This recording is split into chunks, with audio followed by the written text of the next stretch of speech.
Hello আবির, কোথায় তুমি? আজ তো আমাদের বিয়ে। আমি আসছি না। তাড়াতাড়ি আমার জন্য একজন পাত্রীর ব্যবস্থা করো। আমার হাতে আর মাত্র 20 মিনিট সময় আছে। আপনি কি আমাকে বিয়ে করছেন? হ্যাঁ, চলুন।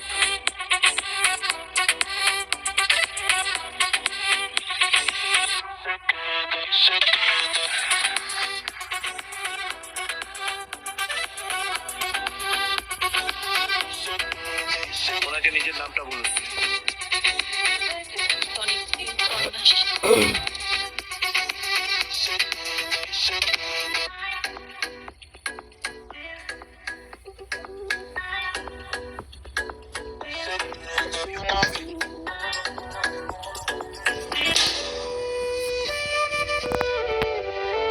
অয়ন প্রায় প্রত্যেক দিনই শ্বশুর বাড়িতে এই ধরনের কথা শুনতো। ওর এইসব কথা শোনার অভ্যেস হয়ে গেছিল। ওরা সবাই এই রকম ব্যবহার করলেও ও এদেরকে ক্ষমা করে দিত, কারণ ও রুষাকে সত্যিই খুব ভালোবাসতো। নে খা।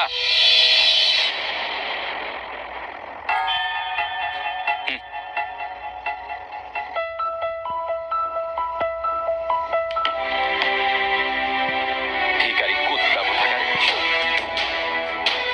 ওর একটাই দুর্বলতা ছিল, যার জন্য ওকে দিনের পর দিন এভাবে অপমান সহ্য করতে হচ্ছিল।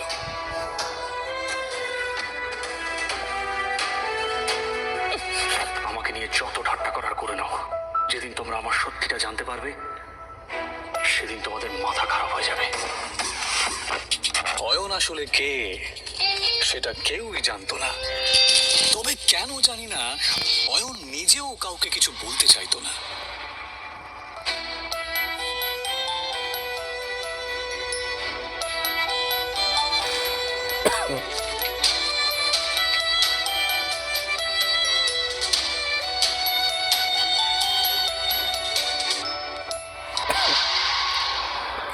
ওকে শুধুমাত্র শ্বশুর বাড়ির লোকেরাই নয়, এমনকি শাশুড়িও পর্যন্ত অপমান করত। উনি রুষা আর অয়নের ডিভোর্সও করিয়ে দিতে চেয়েছিলেন।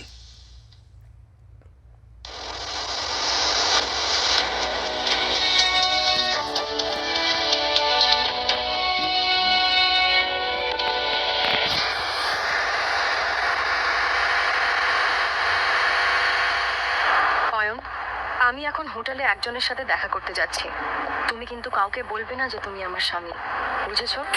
অয়ন, তুমি ভালো করেই জানো যে ভেতরে যারা আছেন তারা কত বড় লোক। ওরা যদি জানতে পারেন যে আমার স্বামী একজন গরিব কাঙ্গাল, তাহলে আমি কাউকে মুখ দেখাতে পারবো না। অয়ন নিজের স্ত্রী রুষার কথা শুনে চুপ করে যায়। এটা প্রথমবার নয় যখন রুষা তার দরিদ্র স্বামীকে অপমান করছে। এর আগেও অয়নকে অনেকবার সে অপমান করেছে। রুষার বাড়ির লোক অয়নের সাথে একটা কুকুরের থেকেও খারাপ আচরণ করত, কিন্তু অয়ন কারোর কথায় মন খারাপ করত না, কারণ সে তার স্ত্রী রুষাকে পাগলের মতো ভালোবাসত। আজ রুষা তার ছোটবেলার বন্ধু রূপালী এবং আরো কিছু বড়লোক বন্ধুদের সাথে হোটেলে দেখা করতে যাবার সময় অয়নকে সচেতন করছিল। অয়ন, শেষবারের মতো বলছি, ভেতরে গিয়ে কোনো সিন ক্রিয়েট করবে না। ঠিক আছে, তুমি যা বলবে। হোটেলের ভেতরে বড়লোক বাবার বখাটে সন্তান প্রেম সেন, রাজ বোস এবং পারাস আগরওয়াল বসেছিল। আসলে তারা রূপালীর বন্ধু হলেও রুষাকে দেখার পর এবং তার রূপ দেখার পর অবাক হয়ে যায়। এটা কে রূপালী? এত সুন্দর দেখতে।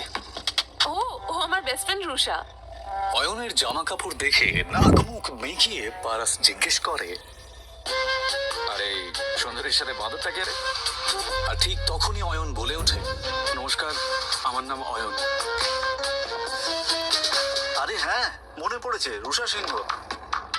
তার মানে আপনি অয়ন, যার সাথে রুষার বাবা সিদ্ধার্থ সিংহ ওনার মেয়ের বিয়ে দিয়েছেন। কি ঠিক বললাম তো রুষা? প্রেম আর পারাস যেই বুঝতে পারে যে এই গরিব লোকটা আসলে এই সুন্দরী মেয়েটার স্বামী, তখন রুষাও তাদের সাথে আর ফ্লার্ট করতে পারে না। কিন্তু তারপর তারা তিনজনে মিলে অয়নের দারিদ্রতা নিয়ে ঠাট্টা করতে থাকে। আচ্ছা অয়ন দাদা, আমি শুনেছি আপনি নাকি একটা ব্যাংকে চাকরি করেন। তা কত টাকা স্যালারি পান? এই তিনটে ছেলে সমানে অয়নকে অপমান করছিল আর হাসছিল। ওই 12,000 12,000 মতো পাই। কত বললেন?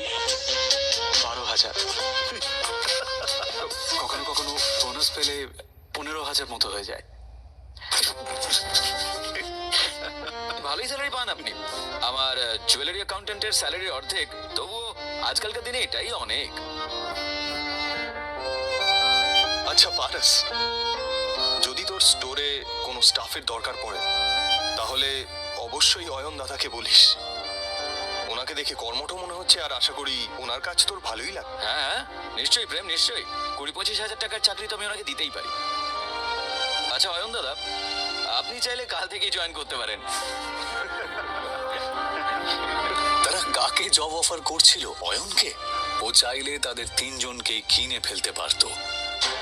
অয়ন যে আসলে অয়ন রয় চৌধুরী এটা কেউই জানতো না।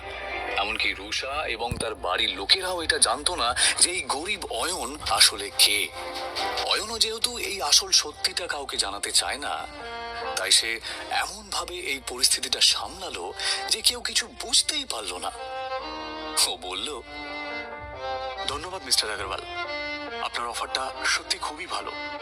আপনি যে আমার জন্য এতটা ভেবেছেন এই জন্য আপনাকে ধন্যবাদ জানাই। তবে সত্যি বলতে আমি গয়নাগাটির ব্যাপারে বিশেষ কিছু জানি না।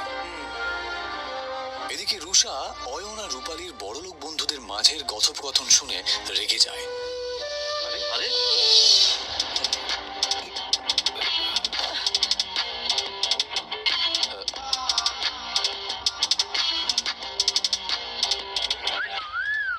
ওই লোকটার মুখ থেকে প্রচন্ড পরিমাণে মদের গন্ধ বেরোচ্ছিল।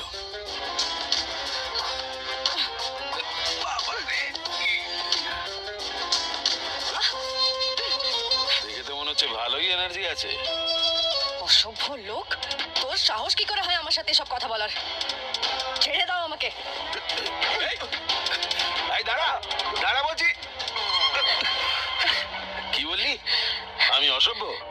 আগে নিজেকে দেখ, বেশি নাটক করিস না, বুঝেছিস?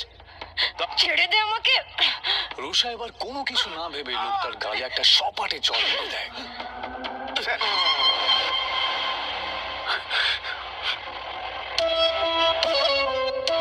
চরের প্রতিশোধ কি করে নিতে হয় আমি তোকে দেখাচ্ছি। রুষা কোনো কিছু বুঝতে না পেরে ভয়ে চোখটা বন্ধ করে নিলেও সেই ভাঙা বোতলটা তাকে ছুঁতেও পারে না। রুষা দেখে যে একটা হাত সেই বোতলটাকে তার কাছে আসতেও দেয়নি।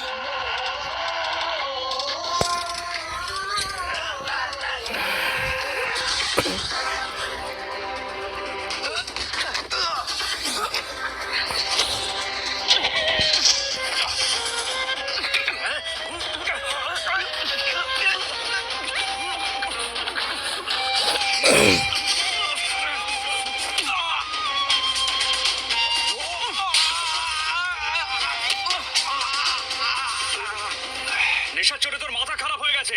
যদি নিজের ভালো চাস তো এক্ষুনি আমার স্ত্রীর পা ধরে ক্ষমা চা আর বেরিয়ে যা এখান থেকে। অনেক বড় ভুল করেছিস তুই, আমার গায়ে হাত তুলে। এবার তুই দেখ এই নেশায় আমি কি করি।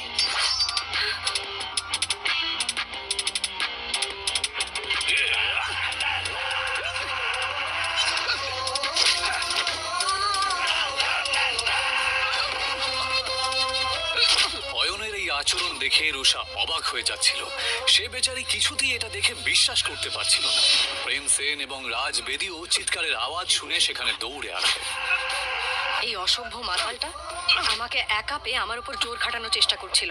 এটা শুনে প্রেম সেন রেগে যাবার ভান করে, কারণ ও রুষার মন জয় করতে চাইছিল। আর এই জন্যই সে পুরো বিষয়টা সামলানোর দায়িত্ব নিয়ে নেয়। আর নেবে নাই বা কেন? এই প্রাইড হোটেল তাদেরই পারিবারিক ব্যবসার অংশ যে। তোর সাহস কি করে হয় রুষার সাথে এরকম আচরণ করার? অসভ্য লোক কোথাকারে। লোকটাকে একটু বেশি মারছে। একটা জিনিস তো পরিষ্কার যে এই লোকটা শুধুমাত্র একজন মাতাল নয়।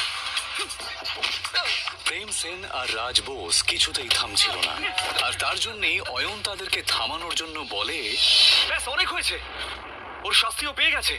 এইভাবে মারতে থাকলে ও মরে যাবে তো। আরে অয়ন দাদা, আপনি এত ভয় পাচ্ছেন কেন? আমি এই হোটেলের মালিক, তাই এই ব্যাপারটার এখানেই মিটমাট হয়ে যাবে। একটা বোকা ভীতু লোক। অয়নের ওপর রুষার প্রচন্ড রাগ হচ্ছিল। রুষা প্রেম সেন আর রাজ বেদির দিকে তাকিয়ে বলল, এবার বাদ দাও, ছেড়ে দাও ওকে। ও অয়ন দাদা, আপনি দেখছি বেশ ভীতু। আমাদের সঙ্গে থাকুন, তাহলে একটু সাহসী হয়ে যাবেন। কথাটা অয়নকে খোঁচা মেরেই বলা হলো, যদিও এসব শোনার পরেও অয়ন চুপ করেই থাকে। ইতিমধ্যেই কয়েকজন গুন্ডা সেখানে ঢোকে আর প্রেম সেন গুন্ডাদেরকে ভেতরে আসতে দেখে। মনে হচ্ছে এই মোটা ষাঁড়ের গায়ে গন্ডারের চামড়া লাগানো। এত মার খাওয়ার পরেও ব্যাটার শিক্ষা হয়নি। কোনো ব্যাপার না, এদের ব্যবস্থা আমি করছি।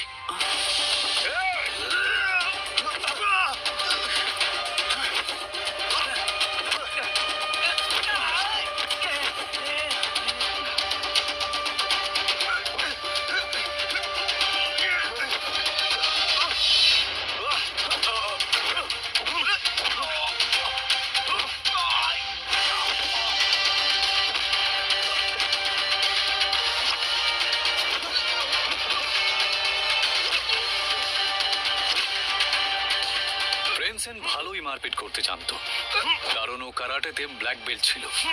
এক এক করে প্রেম সেন গজেন্দ্রের সমস্ত সাঙ্গপাঙ্গকে মাটিতে মিশিয়ে দেয়।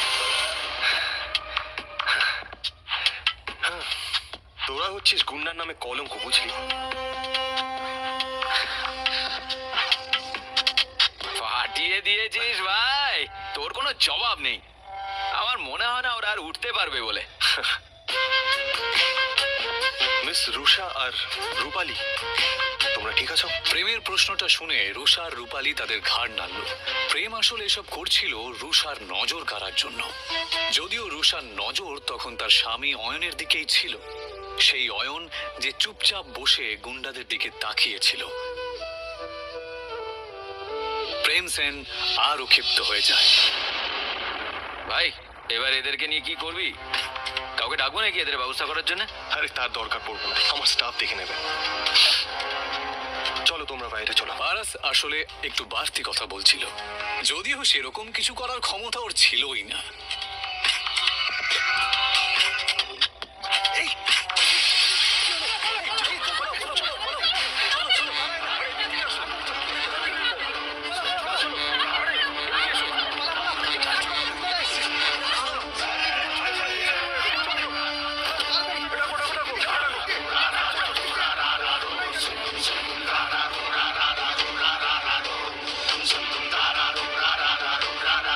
আচ্ছা, তোমাদের এত বেশি সাহস? যদি তাই হয় তাহলে আমার সামনে এসো।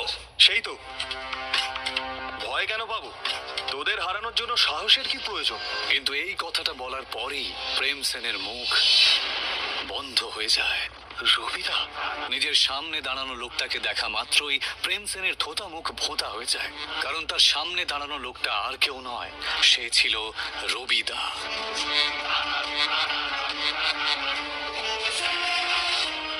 তাদের সবার লাল চোখ দেখে এটা বোঝা যাচ্ছিল যে তারা এখানে প্রেম এবং বাকি সবাইকে শেষ করতেই এসেছে। তাদের তিনজনের অবস্থাপন্ন পরিবারের লোকেরা সুরক্ষার ভয়ে যেই রবিদাকে টাকা পাঠায়, আজ সেই রবিদাকে এসে খেপিয়ে দিয়েছে। এইমাত্র আমাকে কে চ্যালেঞ্জ করলো? দাদা, আমি তো ঠাট্টা করছিলাম, আমি জানতাম না ওখানে আপনি দাঁড়িয়ে আছেন। আমায় ক্ষমা করে দিন। ও ঠাট্টা করছিলি বুঝি? হ্যাঁ, তা হতেই পারে, ঠাট্টা তো হতেই পারে। তাহলে একটা ঠাট্টা আমিও তোর সাথে করি। দাদা, এটা কথা বলে মীমাংসা করলে হয় না?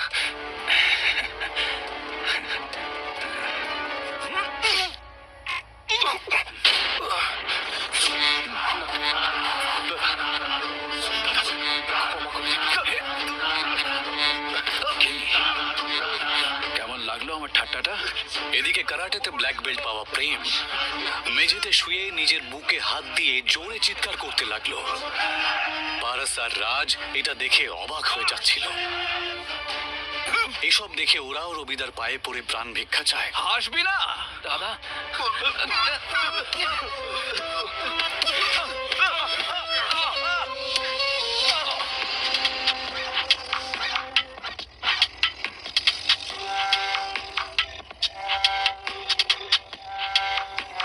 পারছিস না?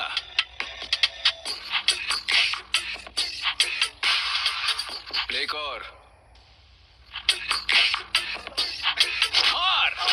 সবাই এবার চিৎকার করে কাঁদতে লাগে। এইসব দেখে রূপালী আর রুষা ঘাবড়ে যায়। তারা দুজনেই কিছু বুঝতে না পারলেও রূপালী আর রুষা এটা ভালো করেই বুঝতে পারছিল যে এই ছেলেগুলোর জন্য ওরা অনেক বড় একটা বিপদের মধ্যে পড়েছে। রবিদা নিজের চোখের সামনে এইরকম একটা নাটক দেখে খুব আনন্দ পাচ্ছিল। আমি এটা জানতাম যে ওই মোটা লোকটা শুধুমাত্র একজন মাতাল নয়, কিন্তু এটা আমি দুঃস্বপ্নেও ভাবিনি যে ওই মোটা লোকটা রবির পরিচিত। যাকে রুষাকে যতক্ষণ না কেউ কিছু করছে, আমি এসবের মধ্যে নাক গলাবো না। রবিদা বাকি তিনজনের দিকে না তাকিয়ে শুধুমাত্র এই বড়লোক বাবা মার বেকার 3 সন্তানকে মার খেতে দেখতে থাকে। 1 মিনিট। এই শোন, হ্যাঁ দাদা। আগের হাত পা ভাঙবি, তারপরেও যদি এর মুখ বন্ধ না হয়। থামুন থামুন, এবার থামুন, অনেক হয়েছে। রুষা এই কথাটা বলা মাত্রই রবিদা আওয়াজটা যেই দিক থেকে আসছে সেই দিকে তাকায়। তারপর অয়ন রয় চৌধুরী। হতবাক হয়ে যায় সে। সে নিজের চোখকে বিশ্বাসই করতে পারছিল না। সবাই চল এখান থেকে। রবিদার এই কথা শুনে সবাই অবাক হয়ে যায়। হঠাৎ অয়নকে দেখে রবিদা এভাবে পালিয়ে যায় কেন? রবিদা কি এর আগেও অয়নের মুখোমুখি হয়েছে? সে কি ওকে চেনে?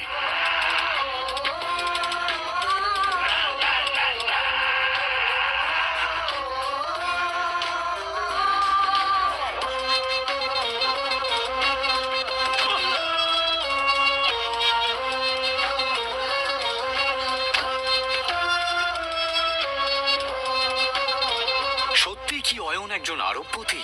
যদি তাই হয় তাহলে সে কেন এভাবে দিনের পর দিন অপমান সহ্য করছে? রুষার বাবা অয়নের মতন একটা গরিবের সাথে কেন তার বিয়ে দিয়েছে?